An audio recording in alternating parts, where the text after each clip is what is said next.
წლის ბოლოს დიდი ხარჯები ყველას გვაქვს. ბინის ან სახის კეთილმოწყობა, საახალწლო შოპინგი, საჩუქრების შეძენა და მოგზაურობა. ამიტომ გეტყვით, როგორ დაგეგმოთ ყველაფერი გონივრულად და ზედმეტი დანახარჯების გარეშე. დააწესეთ კონკრეტული ბიუჯეტი. ყოველი მიზნისათვის რეალური ბიუჯეტი გამოყავით. ასე თავიდან აირიდებთ იმპულსურ გადასახადებს. სასურველ ხარჯებს ნუ გადადებთ ბოლო წუთამდე. წინასწარ დაგეგმვა ნიშნავს ნაკლებ სტრესს და უკეთ გააზრებულ გადაწყვეტილებებს. თუ ფინანსური რესურსი გჭირდებათ, აირჩიეს სესხით გართვლით და არა ემოციურად. საახალწლო პერიოდში ბევრს აქვს დამატებითი ხარჯები. სწორედ აქ მნიშვნელოვანია სესხი აიღო იქ, სადაც ზედმეტ საკომისიოს არ გადაგახდევინებენ. რატომ ბერმელი? ჩვენ ახლა გვაქვს სპეციალური საახალწლო პირობები.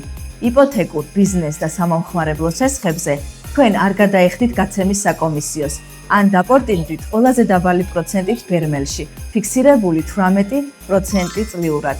უსწრაფესად ხდება სესხის განხილვა და თანხის მიწოდება. ავტოსესხებზე წარმოუდგენლად დაბალი პროცენტი გვაქვს, თვეში 2%-დან. დიახ, ბერმელი გთავაზობთ პირობებს, რომ ახალ წელს შევხვდეთ მშვიდად და ფინანსურად დაცულად. მეტი შესაძლებლობა შენთვის.